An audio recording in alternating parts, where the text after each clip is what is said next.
Hello everyone, welcome to Magnet Brains. I'm Vanya Naren, your IGKO, that's International GK Olympiad Educationist for grade 9th. As you can see over here, आज का जो हमारा topic है, I hope वैसे सबसे पहली बात ये कर लेते हैं अपन कि आई होप आप लोग अच्छे हैं, कुशल मंगल हैं, है ना। प्लेजेंट्रीज एक्सचेंज कर लें, पढ़ाई की बात तो होती रहती है, ठीक है। पढ़ाई की बात हालांकि हमारी बड़ी इंपॉर्टेंट है, क्योंकि आपको जैसा कि मालूम है कि हमारा IGKO एग्जामिनेशन जो है उसमें हमने बहुत सारे टॉपिक कॉन्सेप्ट वाइज कर रहे हैं, ठीक है। तो अभी जो आज बात करने वाले हैं उसमें हमने एक आपको कॉन्सेप्ट याद होगा जो हमने पढ़ा था, इंडिया एंड द वर्ल्ड। हमने इंटरेस्टिंग फैक्ट्स पढ़े थे और इंडिया एट 75 भी हम उसमें कर चुके हैं, राइट। तो आज जो हम डिस्कशन करने वाले हैं वो ये है कि इंडिया एंड द वर्ल्ड, उसके बारे में कुछ इंटरेस्टिंग फिगर्स हैं, कुछ इंटरेस्टिंग बातें हैं जो कि हम क्वेश्चंस के माध्यम से करने वाले हैं। नाउ ये जो क्वेश्चंस हैं इसमें बिगनर और अचीवर लेवल दोनों के ही क्वेश्चन हैं। और जैसे कि आपको मालूम है कि मैग्नेट ब्रेन्स एक ऐसा चैनल है जहाँ पे आपको मिलती है 100% फ्री एजुकेशन। आपको कोई कूपन अप्लाई नहीं करना, 2 चैप्टर पढ़ा के ये नहीं कहा जाता कि बस इसके बाद जो है आप सब्सक्रिप्शन लोगे तब आगे की पढ़ाई हो पाएगी, ऐसा कुछ नहीं होता है। अगेन जैसा मैंने कहा कि हम सिलेबस के हिसाब से, जो कि आपको मालूम है कि IGKO का सिलेबस बहुत बड़ा है, बहुत वास्ट है और वेल डिफाइंड नहीं है। सबसे बड़ी समस्या हमारे साथ ये हो जाती है कि हम बेचारे बच्चे पढ़ें तो आखिर कितना पढ़ें, है ना। लेकिन कॉम्पिटिटिव एग्जामिनेशन की खूबसूरती भी यही है और सबसे बड़ी खासियत भी यही है कि कोई वेल डिफाइंड सिलेबस किसी भी कॉम्पिटिटिव एग्जामिनेशन का या खासकर इस तरह के एग्जामिनेशन का नहीं होता है ना। और क्योंकि आपको GK में इंटरेस्ट है तभी आपने IGKO में क्या किया होगा, इनरोल किया होगा, है ना। तो अपन ये बात समझते हैं और कुछ इंटरेस्टिंग फैक्ट्स और इंटरेस्टिंग बातें अभी अपन करते हैं, किसके माध्यम से, क्वेश्चंस के माध्यम से। तो फटाफट आ जाते हैं अपन अपने टॉपिक्स पे। अपन बात कर रहे हैं India and the world beginners and achiever level के क्वेश्चंस की, ठीक है। अब सबसे पहला क्वेश्चन जो है हमारा, हम वो पढ़ लेते हैं। पहला क्वेश्चन जो है वो एक महिला के बारे में है, एक भारतीय महिला के बारे में है और उनके बारे में सवाल ये पूछा जा रहा है आपसे कि वो कौन सी भारतीय महिला है जो कि आप कह सकते हैं she was the first female graduate from India during British empire. मतलब वो पहली महिला थी जिसने स्नातक की जो डिग्री है वो उन्होंने हासिल की। कब? जब ब्रिटिश इंडिया के समय पे, ब्रिटिश एम्पीरियलिज्म के समय पे। और इसमें उनके बाद आप ये भी कह सकते हैं कि ना सिर्फ उन्होंने स्नातक किया बल्कि वो पहली, आप कह सकते हैं कि पहली महिला थी पूरे साउथ एशिया से जो कि पहली डॉक्टर बनी। मतलब बिल्कुल MBBS की डिग्री जो होती है ना, बिल्कुल क्वालिफाइड डॉक्टर, वो पहली भारतीय बनी। और वो पूरी भारतीय होने के साथ साथ वो पहली साउथ एशियन महिला थी जिन्होंने मेडिसिन में डिग्री हासिल की, ठीक है। और बाद में उन्होंने वेस्टर्न मेडिसिन को ज्वाइन किया और वो एक बहुत ही प्रतिष्ठित ब्रह्मो समाज आपको मालूम है, जब हम पढ़ रहे थे तो हमने ब्रह्मो समाज, आपने नाम सुना होगा राजा राम मोहन रॉय का, दयानंद सरस्वती का। तो जब हम ये पढ़ रहे थे तो मैंने आपको बताया था कि इंडिया में सोशल रिफॉर्म्स की एज जो मानी जाती है, आप मान लीजिए कि 18वीं 19वीं शताब्दी के बाद से सोशल रिफॉर्म्स इंडिया में बहुत ज़्यादा बढ़ने लगे थे। उसमें से एक बहुत बड़ा नाम जब मैंने आपको बताया था ब्रह्मो समाज का था, ठीक है। तो ब्रह्मो समाज के जो प्रोपोगेटर थे और एक बहुत बड़े आप कह सकते हैं फॉलोअर भी रहे ब्रह्मो समाज के, ब्रज किशोर बासु जी, उनकी सुपुत्री थी, ठीक है। और नाम जो है, इनका विवाह जो है वो दूसरे उसमें हुआ। मतलब इनका जो जन्म था वो एक बंगाल के भागलपुर में इनका जन्म हुआ, जो कि बिहार आप समझते हैं, लेकिन एक बंगाली कायस्थ परिवार में इनका जन्म हुआ। और ये पढ़ने लिखने में शुरू से बहुत अच्छी थी और इन्होंने जब पढ़ाई लिखाई शुरू में की तो क्योंकि इनके पिता बहुत प्रोग्रेसिव थे, ब्रह्मो समाज के प्रचारक थे, उसके प्रोपोगेटर थे, काफ़ी खुद अपने आप में काफ़ी शिक्षित और काफ़ी खुले विचारों वाले व्यक्ति थे, उन्होंने अपनी बेटी को भी आगे बढ़ाया, ठीक है। उन्होंने अपनी बेटी को बढ़ाया। इनका जन्म जो है आप कह सकते हैं 18 जुलाई को हुआ। 18 जुलाई इनका जन्म, मैं आपको एक आइडिया दे रही हूँ। 18 जुलाई को भागलपुर में, 18 जुलाई भागलपुर 1861 में भागलपुर में इनका जन्म हुआ, ठीक है। और उसके बाद ये पहली महिला बनी जिन्होंने, जैसे मैंने कहा कि कलकत्ता मेडिकल स्कूल जो है, कलकत्ता मेडिकल कॉलेज जो है वो ज्वाइन किया इन्होंने 1884 में, ठीक है। 1884 में इन्होंने कलकत्ता मेडिकल कॉलेज ज्वाइन किया। उसके बाद जाके आगे, जैसे यहाँ पे लिखा हुआ ना वेस्टर्न मेडिसिन, इन्होंने बाद में जाके पढ़ाई जो है अपनी वहाँ से डिग्री लेने के बाद आगे जाके स्कॉटलैंड में पढ़ाई की और बाद में आप कह सकते हैं कि बहुत ही बड़े नाम के तौर पर वो उभरी और एज ए फिजिशियन उन्होंने सर्व किया। उनकी शादी जो है, उनके पति जो थे वो गांगुली थे, इस वजह से उनका सरनेम जो यहाँ पे आप पढ़ पा रहे हैं, यहाँ पे उनका नाम जो है आपको कंफ्यूज चंद्रमुखी बासु से नहीं होता, कांदरबिनी गांगुली उनका नाम था। पहला नाम जो आप देख रहे हैं सुचिता कृपलानी, ये भी आपने नाम सुना होगा, ये यूपी की पहली CM थी, महिला CM, ठीक है। Second, in which of the following countries Chanoyu, a cultural activity involving the ceremonial preparation and presentation of matcha. ठीक है, matcha किसको बोलते हैं? matcha एक तरह का पाउडर्ड आप कह सकते हैं ग्रीन टी है, ठीक है, उसके बारे में बात हो रही है। और ये छनोयू जिसका आप नाम पढ़ रहे हैं, ये एक बहुत ही ट्रेडिशनल आप कह सकते हैं जापानीज़ टी मेकिंग सेरेमनी है, ठीक है, जापानीज़ टी मेकिंग सेरेमनी है। और जैसे मैंने कहा कि इसमें अगर आप इस प्रोसेस को कहते हैं कि इसको जो टी बनने का जो प्रोसेस है ग्रीन पाउडर से, जिसको माचा यहाँ पे लिखा हुआ है, उसको तमई कहते हैं, ठीक है। उस प्रोसेस को क्या कहते हैं? उस प्रोसेस को कहा जाता है तमई, ठीक है। और जैसे मैंने कहा कि जापानीज़ है, तो ये कब से चला आ रहा है? ये ज़ेन बुद्धिज़्म का जब टाइम था जापान में, तब से इन्फ्लुएंस्ड है और आज भी वहाँ पे चला आ रहा है। हालांकि आज की डेट में जैसे आपको मालूम है कि बहुत ही ट्रेडिशनल जो चीज़ें होती हैं, सेरेमोनियल एक्टिविटीज़ या सेरेमोनियल चीज़ें जो हैं वो थोड़ा सा बैक सीट पर आ गई हैं, तो ये चीज़ वहाँ पर भी है। लेकिन बेसिकली इसको आप एक कॉमन नेम अगर आप जानेंगे तो इसको छनोयू को आप क्या बोलते हैं? बेसिकली छनोयू को आप बोलते हैं बेसिकली जापानीज़ टी सेरेमनी, ठीक है। तो ये आंसर आपको वैसे ही क्लियर हो गया। आंसर जो है इसका सी है, Japan. Now third, the proposed Shivaji memorial in the Arabian sea in Mumbai will be the world's tallest statue at 212 meters, ठीक है। ये कहा जा रहा है कि भारत में अभी एक तरह से आप कह सकते हैं कि बिल्कुल होड़ लग गई है हमारे यहाँ कि हम टॉलेस्ट स्टैचू बनाएंगे, ठीक है। क्योंकि आप जो ये प्रपोज किया गया है, इस प्रपोजल के बाद में काफ़ी सारा आपने देखा होगा कि काफ़ी सारा जब ये पहली बार प्रपोजल ऑन फ्लोर आया था तो काफ़ी ज़्यादा लोगों ने, एक दो अलग गुटों में लोग बट गए थे, काफ़ी लोगों ने इसको बड़ा समर्थन किया और बड़े मतलब जाहिर की अपनी खुशी, और काफ़ी लोगों ने इसको बहुत ज़्यादा आप कह सकते हैं क्रिटिसाइज़ भी किया। क्यों किया? क्योंकि बात ये आई कि जब ये अरेबियन सी में बात हुई तो ये बात हुई कि मुंबई में दुनिया का सबसे बड़ा स्लम है। मतलब इस तरह का ह्यूमन एक्टिविस्ट ने बात की कि सबसे बड़ा विरार जो है मुंबई में सबसे बड़ा स्लम है, और हम जितना पैसा इस स्टैचू को बनाने में खर्च कर रहे हैं, अगर हम वो करें तो हम विरार को पूरी तरह से अलग से आप कह सकते हैं रिवैम्प कर सकते हैं और पूरा स्लम जो है मुंबई का हटा सकते हैं। तो इस तरह की बातें जो हैं वो हुई।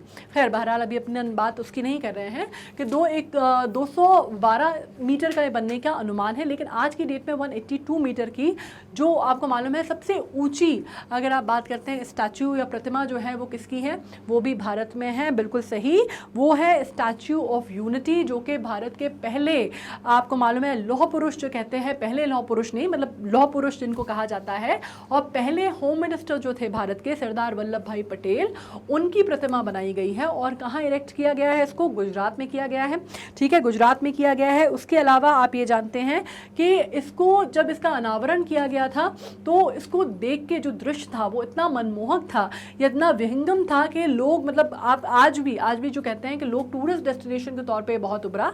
हालांकि ये चीज़ें थोड़ी सी हमारे लिए गड़बड़ा इसलिए गई क्योंकि उसके जस्ट 1.5 साल बाद आप मान सकते हैं कि अनावरण के ही 1.5 साल बाद जो है कोविड की सिचुएशन आ गई, ठीक है, तो वो थोड़ी सी चीज़ें गड़बड़ा गई।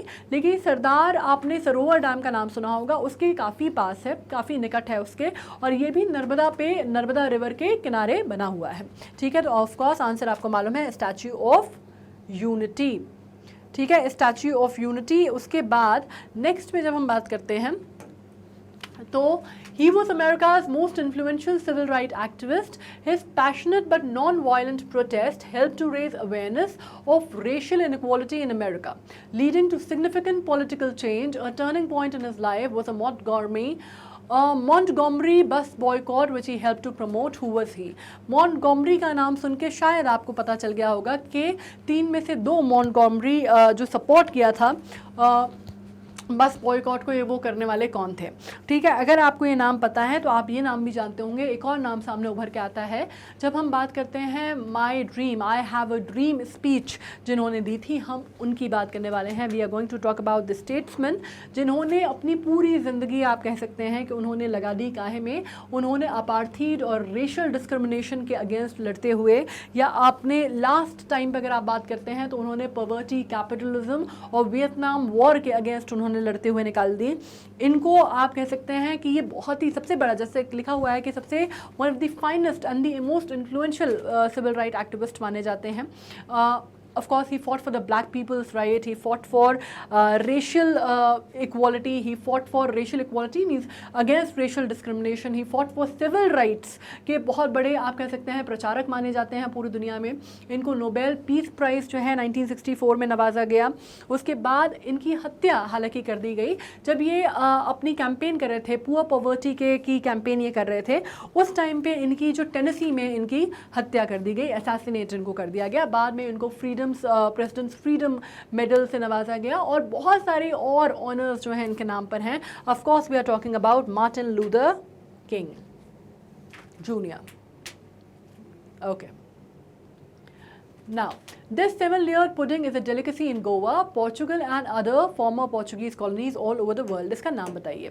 ठीक है, अब भी देखो क्या है, पोर्चुगीज़ आप जानते हैं कि पोर्चुगल इन्फ्लुएंस जो है गोवा में बहुत ज़्यादा है ना। क्यों है? क्योंकि जाहिर सी बात है पोर्चुगीज़ ने तकरीबन 450 साल जो है गोवा पे राज किया और गोवा इंडिया की आखिरी ऐसी आप कह सकते हैं स्टेट है जो भारत में विलय हुआ, क्योंकि सबसे आखिरी में आज़ाद भी हुआ तकरीबन, है ना। तो ये माना जाता है। अब पोर्चुगल इन्फ्लुएंस बहुत ज़्यादा है। अब इसका नाम जो है ना, इस डेलिकेसी का इसका नाम जो है उनकी नन पे जाता है, जिस नन ने इसको बात किया था, और उन नन का नाम था बेबियाना। ठीक है, उन नन का नाम था बेबियाना। और उन्होंने क्या किया, उन्होंने ये पुडिंग बनाई। और एक्चुअली ये पुडिंग जो थी ये लेफ़्ट ओवर योक्स का एक इलाज थी, है ना। जो भी खाना बनता था उसमें जो लेफ़्ट ओवर योक्स होते थे उसका इलाज करने के लिए नन बेबियाना ने एक पुडिंग बनाई और उन्होंने इस पर 7 लेयर्स रखी। और किसको 7 लेयर्स को डिनोट करती थी? 7 लेयर्स करती थी 7 हिल्स ऑफ लिस्बन को और ओल्ड सिटी ऑफ गोवा को डिनोट। ठीक है, 7 hills of Lisbon and old city of Goa को वो डिनोट करती थी। और बाद में वो लेयरिंग उनको इतनी लोगों को पसंद आई और लोगों ने इतना सराहा उसको कि वो स्वीट पुडिंग जो है, स्वीट डिश जो है, बाद में जो प्रीस्ट वगैरह थे वो बोलने लगे कि अपन इसकी जो लेयरिंग है इसको बढ़ा भी सकते हैं और आप इसको बढ़ाइए ताकि और लोग जो है इसको स्वाद लेके खाएं, ठीक है, मज़े लेके खाएं। तो फाइनली बाद में जब ये पुडिंग आई और इसको बनाया गया तो बाद में शुरुआत जो है वो 7 लेयर्स के साथ हुई थी। बाद में आज की तारीख में अगर आप बात करते हैं तो ट्रेडिशनल पुडिंग जो है ये 16 लेयर्स तक भी बनाई जाती है और नाम है इसका बेबियानखा। ओके, नाम से समझ गए होगे ना, बेबियाना से। Okay, now epithet are unique names given to places. ठीक है, they are usually based on some special feature that showcases the places. For example, lush green island is called Emerald Isle.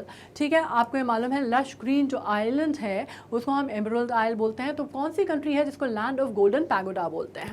Pagoda समझते हो ना, pagoda क्या होता है? अब मैं इसको ड्रॉ ऐसे कर सकती हूँ, है ना। इस तरह की आपने वो देखे होंगे, इस तरह का आपने स्ट्रक्चर देखा होगा, टेम्पल टाइप का स्ट्रक्चर होता है, बेसिकली बुद्धिज़्म से रिलेटेड होता है, टियर्ड होता है ना, इसमें टियर्स होंगे आपके और इस तरह का शेप होता है, लाइक ट्रायंगुलर शेप होता है, कोनिकल शेप होता है, इन्वर्टेड कोनिकल टाइप का शेप होता है। प्लेस ऑफ वर्शिप है ऑफकोर्स, और ज़्यादातर कहाँ पे है? साउथ ईस्ट एशिया में या एशियन साइड्स पे पाए जाते हैं, ज़्यादा देखे जाते हैं। ठीक है, ऑफकोर्स जैसे मैंने कहा जैन और बुद्धिस्ट कल्चर से रिलेटेड है। अब इसमें से कौन सी कंट्री है जिसको बोला जाता है, तो मैं आपको बता दूं रीज़न, म्यांमार को बोला जाता है। और म्यांमार को क्यों बोला जाता है? क्योंकि यहाँ पे ऑब्वियसली सबसे ज़्यादा संख्या जो है पैगोडास की यहाँ पर है और वो निर्मित कब किए गए थे? वो गोल्डन एज में किए गए थे, मतलब तकरीबन 11वीं से 13वीं शताब्दी के बीच में जो गोल्डन एज मानी जाती है इतिहास में, उसमें निर्मित किए गए थे और सबसे ज़्यादा पैगोडास वहाँ पर हैं। तो it is very simple, that is why it is called, a country is called the land of golden pagoda. All right, अब जब इसमें बात करते हैं, although George Washington was the first US president, he was not the first to live in White House. Who was the first president to inhabit the White House in 1800? अब ये देखो इसमें क्या हुआ था, इसमें 1791 में, एक्चुअली 1791 का जो टाइम है उसमें आप नाम ले लीजिए जॉर्ज वॉशिंगटन का। ठीक है, जॉर्ज वॉशिंगटन जो थे, जिनको आप कहते हैं कि पहले आप कह सकते हैं कि पहले प्रेसिडेंट भी थे अमेरिका के, जैसे हमारे यहाँ महात्मा गांधी का दर्जा है वैसे वहाँ पे वो जॉर्ज वॉशिंगटन का दर्जा है। ठीक है, तो आप ये सकते हैं। और उन्होंने शुरुआत जब की तो उन्होंने इनफैक्ट व्हाइट हाउस के लिए उन्होंने ज़मीन जो है सेलेक्ट की, उन्होंने उसकी डिज़ाइन जो है वो सेलेक्ट की और 1791 में उन्होंने बेसिकली वो लोकेशन तय की कि भाई यहाँ पे जो है प्रेसिडेंशियल हाउस बनेगा, जिसको हम व्हाइट हाउस आगे जाके वो कहलाया और व्हाइट हाउस का हम नाम देंगे। ठीक है, तो जॉर्ज वॉशिंगटन ने, जाहिर सी बात है कि यहाँ पे उन्होंने जब ज़मीन सेलेक्ट की तो वो उसमें रह ही नहीं सकते थे। ठीक है, उसके बाद आपको मालूम है उनका टर्म ख़त्म हो गया, 8 साल का वहाँ पे मैक्सिमम टर्म टर्म जो है वो 2 टर्म प्रेसिडेंट वहाँ पे सर्व कर सकते हैं। 4 ईयर्स का एक टर्म होता है, उनका टर्म खत्म हो गया। और जब तक ये बन रहा था, व्हाइट हाउस जब कंस्ट्रक्ट हो रहा था, तो उसी टाइम पे क्या हुआ, उसी टाइम पे आधा कंस्ट्रक्टेड हाउस ही जब था, तब पहले जो प्रेसिडेंट थे जॉन एडम्स, वो और उनकी वाइफ उसमें जाके रहने लग गए। मतलब आधा कंस्ट्रक्टेड घर था और बाद में उनके रहते रहते ही वो घर जो है वो दोबारा पूरा जो है उसका निर्माण हुआ। ठीक है, मतलब वो आधा कंस्ट्रक्टेड घर में ही जाके वो रहने लगे थे। और इसमें एक और चीज़ मैं आपको बता दूं कि ब्रिटिशर्स ने एक टाइम पे ऐसा भी आया कि ब्रिटिशर्स ने व्हाइट हाउस को पूरी तरह नस्तनाबूद कर दिया था, मतलब काफ़ी डैमेज कर दिया था। नस्तनाबूद पूरी तरह तो नहीं किया था, पर डैमेज कर दिया था काफ़ी ज़्यादा। और उनका जो एक आर्किटेक्ट था उस टाइम पे, जो आर्किटेक्ट किसने चुना था, जॉर्ज वॉशिंगटन ने जब काम दिया था, सौंपा था व्हाइट हाउस को बनाने का, तब तो उन्होंने एक आर्किटेक्ट फाइनलाइज किया था। और ये हो रही है बात कब की, 1812 की। उस टाइम पे उन्होंने जेम्स हॉबिन करके, ठीक है, जेम्स हॉबिन करके एक आर्किटेक्ट चुना था, डिज़ाइनर चुना था, जो कि व्हाइट हाउस को डिज़ाइन करेगा। और जब ब्रिटिशर्स ने उसको पूरी तरह ख़राब कर दिया तो इन्होंने ही उसको दोबारा रिकंस्ट्रक्ट किया था। ठीक है, तो आपको समझ में आ गया कि पहले जो थे वो कौन से थे, एबिगेल एंड जॉन एडम्स। मतलब फोर्टिस जो थी उनका नाम एबिगेल था, और जो पहले पोर्टिस थे जो कि व्हाइट हाउस में रहे, उनका नाम था John Adams. Alright, now Fuhrer जिसको आप समझते हैं एक जर्मन वर्ड है। अब यहाँ पे देखो, अगर कई बार किसी चीज़ का आंसर नहीं पता तो भी आप कैसे आंसर निकाल सकते हो। जर्मन वर्ड है, ठीक है, आपको समझ में आ रहा है, जिसका मतलब होता है लीडर या फिर गाइड। ठीक है, फ्यूरर अगर आप बात करते हैं तो इसके ऊपर इनफैक्ट काफ़ी ये टर्म अगर आप सुनेंगे तो इसके ऊपर काफ़ी डिस्कशन और बात भी होती है जब हम बात करते हैं स्पेशली वर्ल्ड वॉर सेकेंड के टाइम की। और काफ़ी सारी किताबों में भी आपको ये जो टर्मोलॉजी है वो आपको मिलेगी when we are referring to the time of World War second की हम बात करते हैं, जिसमें हम नाजी डिक्टेटरशिप की बात करते हैं। तो जाहिर सी बात है कि जब हम नाजी डिक्टेटरशिप की बात कर रहे हैं तो नाजी डिक्टेटरशिप में आपको नाम समझ में आ जाता है that we are talking about the most well known and much hated political figure, जिनको हम जानते हैं, मतलब एक आदमी जिसको सबसे ज़्यादा, अगर आप कहते हैं कि उसको आप कह सकते हैं he was a epitome of, आप कह सकते हैं क्रूरता के लिए या वायलेंस के लिए या अपने, जिसको आप कहते हैं बार्बरता के लिए, जो एक नाम सबसे पहले आता है। और उसका नाम, किसका नाम सामने आता है, जिन्होंने अपनी जो बायोग्राफी है उसको मी कैम्फ उनकी बायोग्राफी का नाम है। और ये व्यक्ति कौन है, एडोल्फ हिटलर नाजी डिक्टेटर, उसके नाम के साथ ये शब्द जो है वो जोड़ा जाता है। बाकी जो नाम आप पढ़ पा रहे हैं, Mao, Mussolini, of course you know that these are dictators too. But यहाँ पे अगर आपको आंसर नहीं पता है तो आप जर्मन वर्ड से ही समझ सकते हैं that we are talking about the German dictator and Adolf Hitler is the man. Now next अगर हम बात करते हैं, she is the civil right and political activist from Manipur. She began a hunger strike in 2000 demanding a withdrawal of the controversial Armed Forces Special Power Act 1958। ठीक है, यहाँ पे मैं एक और चीज़ आपको बता देती हूँ कि 1958 के विड्रॉल के लिए इन्होंने फ़ाइट की थी। ठीक है, और आप कह सकते हैं कि इन्होंने जब बात की थी और ये फ़ाइट इन्होंने स्टार्ट की, जब इन्होंने ये हंगर स्ट्राइक स्टार्ट की तो इनको बाकायदा जेल में ले जाके फिर बाद में उनको मतलब जिसको कहते हैं ना, खाना बिल्कुल उनके हलक से उतारा गया था, बिल्कुल फोर्स किया गया था, इतना ज़्यादा किया गया। And home state she ended after 16 years of fasting. मतलब आप कह सकते हैं 500, मतलब ये कहा जाता है वर्ल्ड में ये रिकॉर्ड है, लॉन्गेस्ट हंगर स्ट्राइकर जो है इनको कहा जाता है। मतलब आप कह सकते हैं उन्होंने पूरी तरह खाना खाने से इनकार कर दिया था।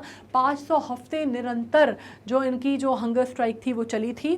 और बाद में अगर आप कहते हैं कि इनको बहुत ज़्यादा, आप कहते हैं वर्ल्ड लॉन्गेस्ट हंगर स्ट्राइकर, जैसे आप पढ़ पा रहे हैं, आयरन लेडी कहा जाता है, आयरन लेडी ऑफ मणिपुर इनको कहा जाता है, जो कि इनका होम स्टेट है। और आप कह सकते हैं कि उसमें एमएसएन ने इनको आइकॉन ऑफ द ईयर की अगर आप बात करते हैं तो आइकॉन ऑफ द 2000 आप बात कर सकते हैं, तो उसमें पोल में एमएसएन ने इनको icon of the year, the women icon of the year की टाइटल से जो है इनको नवाजा गया था। आप ऑफ कोर्स बात कर रहे हैं इरम छानू शर्मिला का। छानू शर्मिला अभी आपने पढ़ा भी होगा, बहुत न्यूज़ में अभी भी थी है। जैसे आपने मेधा पाटकर का नाम सुना होगा ना एक्टिविज्म में, वैसे ही छानू शर्मिला का नाम भी one of the famous, most famous female activist के नाम पे भारत में लिया जाता है। नाउ ये याद आ रहा होगा, French satirical magazine was the target of brutal terrorist attack in 2015। 2015 में बहुत मेजर टेररिस्ट अटैक जो है एक फ्रेंच आप कह सकते हैं एक फ्रेंच उस पर किया गया था।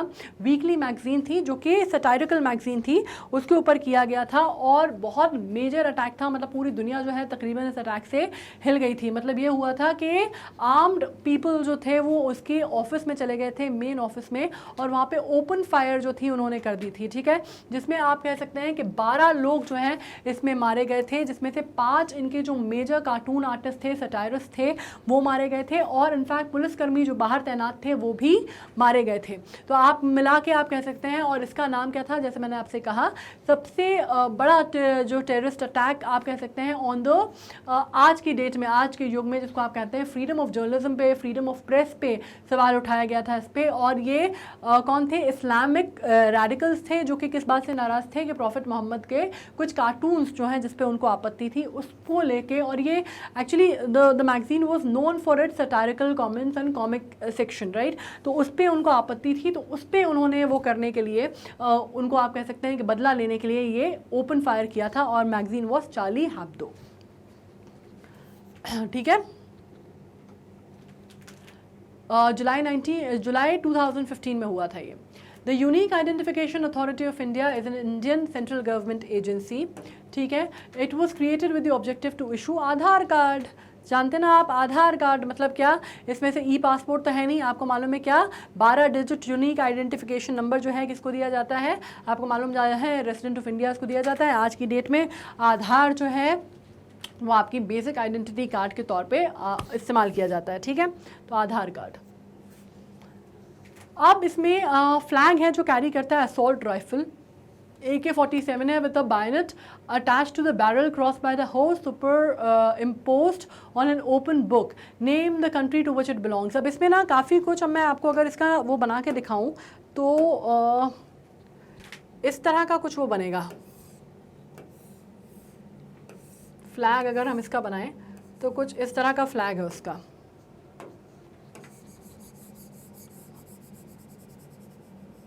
येलो, ब्लैक और ग्रे कलर का फ्लैग है। अब मैं एग्जैक्टली फ्लैग तो नहीं ड्रॉ कर सकती हूँ, लेकिन मैं आपको बता रही हूँ।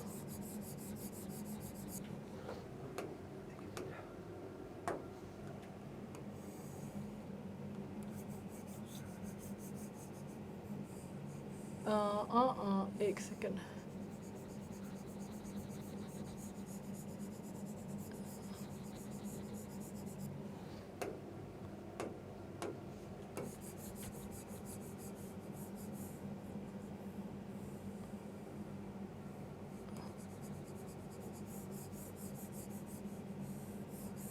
इस तरह का फ्लैग है, अगर आपको समझ में आ रहा हो अभी तो।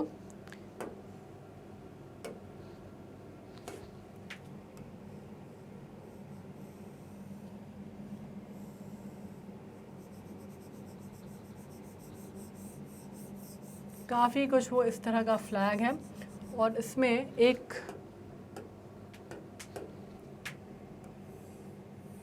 रेड कलर की ऐसी किताब है और यहाँ पे वो राइफ़ल और वो सब जो है वो बनी हुई है। ठीक है, तो इसको अपन क्या कहेंगे, ये आपको अगर देख के समझ में आ रहा हो तो ये बेसिकली एक साउथ अफ्रीकन कंट्री का फ्लैग है। ठीक है, और इसमें ये जो आपको लग रहा है AK-47 राइफ़ल जो है ये फ्लैग पे दर्शाई गई है और इसमें 3 कलर्स जैसे आप देख पा रहे हैं वो आपको नज़र आ रहे हैं और ये बेसिकली फ्लैग है मोज़ाम्बिक का। ठीक है, so the answer is a, Mozambique का फ्लैग है ये। नाउ ये जो नेक्स्ट क्वेश्चन आ रहा है ये एक US मिलियनेयर डेनिस टीटो जो थे, first followed by South African internet magnate Mark Shuttleworth. They were followed by Tito's compatriot electronic millionaire Gregory Olsen. And इनको अगर आप बात करते हैं, इन तीनों आदमियों का अगर आप बात करेंगे तो इन्होंने बेसिकली 2001 में, ठीक है, 2001 में अगर अपन बात करते हैं तो इन्होंने क्या किया था, 2001 में, मतलब अप्रैल 2001 अगर अपन का टाइम लेते हैं, अप्रैल 2001 में ये सारे लोग जो थे स्पेस टूरिस्ट के तौर पे स्पेस पे गए थे। ऑब्वियसली मिलियनेयर्स हैं, आपको मालूम है पैसे की तो कोई कमी नहीं थी इनको, तो बढ़िया इन्होंने सोचा कि कहीं इधर उधर, अब क्या पूरी नॉर्मल कंट्रीज़ में तो पूरी दुनिया घूमती है, इंटरनेशनल ग्लोब टूर तो पूरी दुनिया करती है, हम स्पेस में ट्रैवल करेंगे। तो बेसिकली ये पहले स्पेस ट्रैवलर्स थे, ठीक है। तो इनके बीच में कॉमन क्या है कि ये लोग पहले स्पेस ट्रैवलर्स थे। Each year on the death anniversary of the famous saint, millions of devotees of the religious coverage upon his grave in Ajmer to pay homage and ask for boons and blessings. Who is this saint? अब इनका अगर आप नाम जानते हैं तो इसको मैं बता दूं आपको कि अजमेर शरीफ की जो दरगाह है वहाँ पे आप देखेंगे कि बहुत बड़ा, मतलब वहाँ पे अगर आप कभी गए हैं अजमेर शरीफ की दरगाह तो वहाँ पे आप देखेंगे, पुष्कर के पास है, राजस्थान में बात हो रही है, वहाँ पे आप देखेंगे तो बहुत बड़ा बड़ा जब वहाँ पे उर्स होता है तब बहुत बड़े बड़े, मतलब इतनी बड़ी बड़ी कढ़ाइयाँ और हांडियाँ हैं कि आपको उसके अंदर उतर के लोगों को उसको धोना होना पड़ता है। मतलब इतना बड़ा वहाँ पे आप कह सकते हैं कि खाना बनाने का इंतज़ाम है, ठीक है। और ये जो सेंट हैं जिनके बारे में बात हो रही है, इनका नाम है ख्वाजा मोइनुद्दीन चिश्ती। ख्वाजा मोइनुद्दीन चिश्ती, ये लाहौर और दिल्ली अगर आप बात करते हैं तो ये किस टाइम पे आए थे, ये मैंने आपको जब हमने हिस्ट्री पढ़ी थी तब हमने इसके बारे में डिस्कशन किया था, और मैंने आपको बताया था दिल्ली सल्तनत के बारे में, और मैंने आपको बताया था स्लेव डायनेस्टी के बारे में, है ना। तो मैंने कुतुबुद्दीन ऐबक के बाद जब मैंने आपसे पहले सुल्तान की बात की थी, पहला सुल्तान का टाइटल लेने वाले कौन थे, इल्तुतमिश थे। और इल्तुतमिश के समय पे, मतलब आप बात कर सकते हैं 13वीं सेंचुरी, 13वीं शताब्दी में ये भारत आए थे, और नाम क्या है इनका, ख्वाजा मोइनुद्दीन चिश्ती की दरगाह है अजमेर शरीफ में, ठीक है। 15 this Kashmiri dance is performed only by men folk of Wattal tribe, ठीक है। और इसमें क्या करते हैं, वो बहुत ही खूबसूरत कलरफुल रोब्स पहनते हैं, टॉल कोनिकल कैप्स पहनते हैं जिसमें बीड्स और शेल से वो सजी हुई होती है। Song in which the dancer perform are folk songs that are sung by them in chorus. इस डांस फॉर्म का नाम जो है, अब मैं बता दूं आपको कि इसका ये जो डांस फॉर्म है ये कश्मीर की घाटी में किया जाता है। बहुत ट्रेडिशनल डांस फॉर्म है, जैसे इसमें लिखा है वत्ताल ट्राइब के जो लोग हैं वो करते हैं इसको, और सिर्फ आदमी जो है वो ये डांस परफॉर्म करते हैं, और साथ में ऐसी चेन बना के वो नॉर्मली डांस करते हैं, और वो ही ये जो गाना है वो कोरस में गाते हैं, और बड़ा खूबसूरत वो डांस फॉर्म होता है। उसको अगर आपने दूरदर्शन पे कई बार वो पहले दिखाया जाता था कई चैनल्स पे, जब आपको मालूम है कि स्थानीय डांस फॉर्म्स जब दिखाए जाते थे तो उसमें आपने देखा होगा, नाम है इसका दुम्हाल, ठीक है। दुम्हाल इसको बोला जाता है। और इसी का एक रऊफ करके भी डांस फॉर्म है जो ऊपर लिखा हुआ है, उसमें लड़कियां परफॉर्म करती हैं, और वो ट्यूलिप ग्रोथ से जो है, ट्यूलिप कल्टिवेशन या हार्वेस्ट से जो है वो जुड़ा हुआ है, ठीक है। ये हो गया answer. Now let's come to 16th. Read the given statement and select the incorrect one. इसमें से कौन सी चीज़ इनकरेक्ट है हमें ये बात करनी है, ठीक है। अब आपको जो भी चीज़ है, डेवलपमेंट ऑफ परम super computer was led by Vijay P Bhatkar, जो कि बिल्कुल सही है। हरियाणा में स्टेट एनिमल जो है ब्लैक बक है, ये भी बिल्कुल सही है। पलाश जो है वो स्टेट फ्लावर है उत्तर प्रदेश का, ये भी बिल्कुल सही है। लॉन्गेस्ट इरिगेशन कैनाल जो है भारत का वेस्टर्न यमुना कैनाल नहीं है। सबसे लंबा जो है वो इंदिरा कैनाल जो है भारत का, वो माना जाता है, ठीक है। सबसे लंबा कैनाल माना जाता है इसको। आप ब्यास और आप कह सकते हैं सतलुज और ब्यास नदी से है, मतलब अगर आप इंडिया का अगर आप मैप देखेंगे तो आपको समझ में आएगा कि काफ़ी बड़ा एरिया जो है इसमें थार का, डेजर्ट का इरिगेशन में आता है, और काफ़ी कस्प, जैसे मैंने कहा कि स्टार्ट होता है ऑलमोस्ट ऊपर से, पंजाब से स्टार्ट होता है और पूरा थार डेजर्ट कवर करते हुए क्रॉस होता है, ठीक है। मतलब कई माइल लंबा कैनाल ये माना जाता है, इसलिए भारत का सबसे लंबा कैनाल जो है वो इंदिरा कैनाल है, इसलिए जो आंसर है वो डी जो है वो गलत है, ठीक है। अभी अचीवर सेक्शन चालू हो गया है, ठीक है। अब 17 कॉलम जो है 1 और हमें कॉलम 2 जो है सेलेक्ट करना है करेक्ट ऑप्शन गिवन कोड्स में से, ठीक है।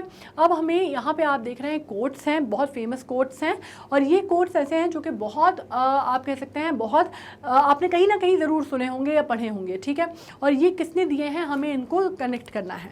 अब इसमें हम पढ़ लेते हैं। In a gentle way you can shake the world, a thing of beauty is joy forever. अब इसमें एक चीज़ समझो कि अगर तुम्हें सारे कोट्स नहीं पता तो जो कोट्स तुम्हें पता है अगर उससे भी लेके चल रहे हो तो भी तुम्हें आंसर जो है तकरीबन मिल जाएगा, ठीक है।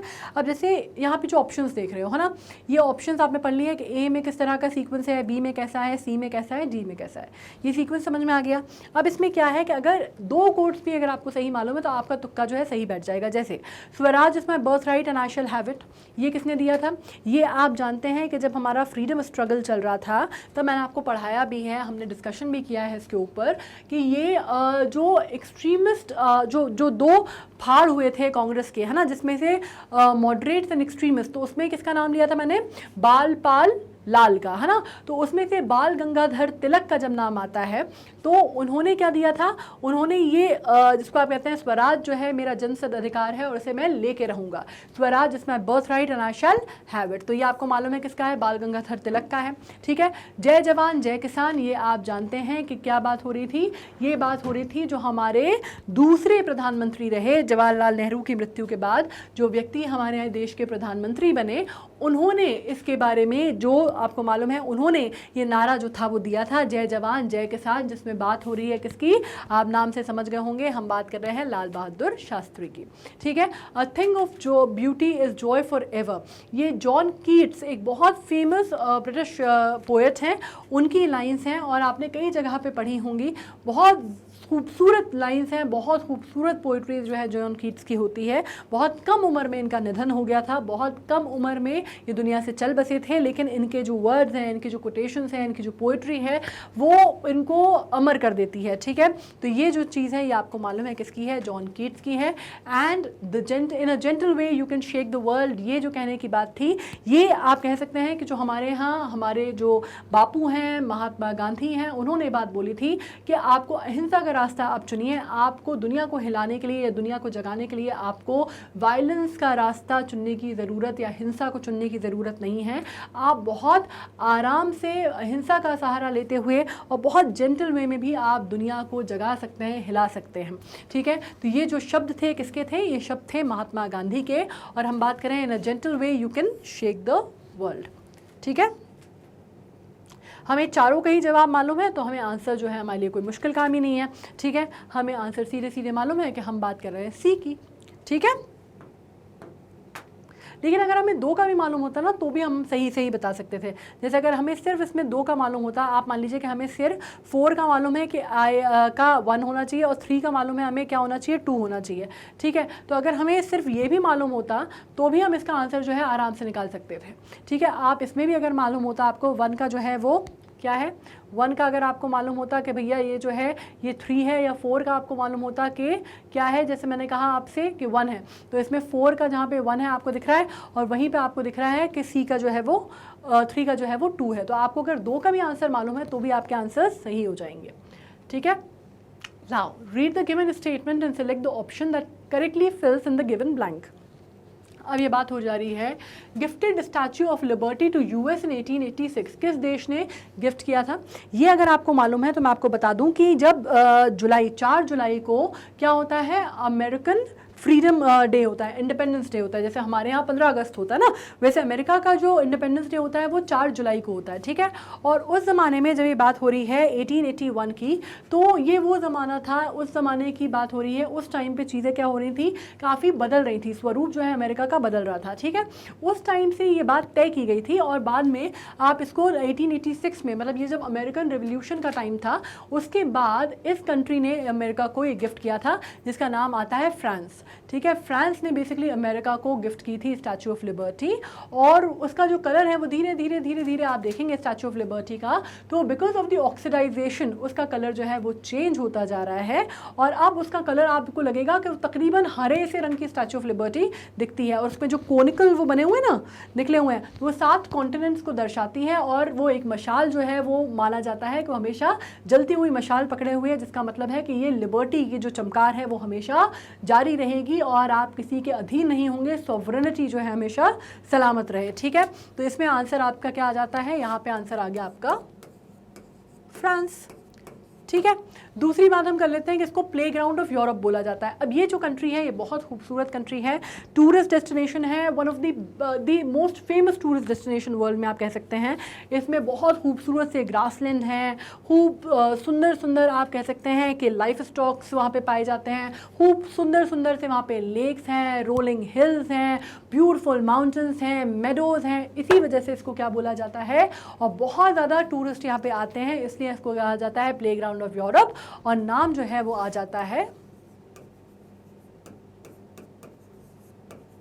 स्विट्जरलैंड का, ठीक है।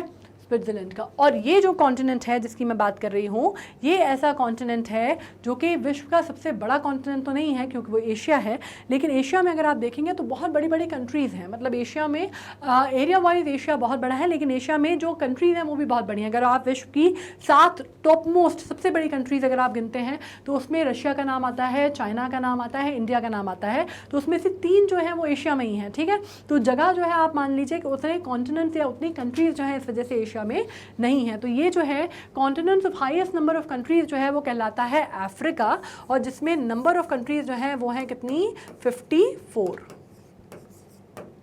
With the highest number of countries in a continent, Africa leads it. Right? Now, answer जो है ऑब्वियसली आपको मालूम है डी है, which is France, Switzerland and Africa.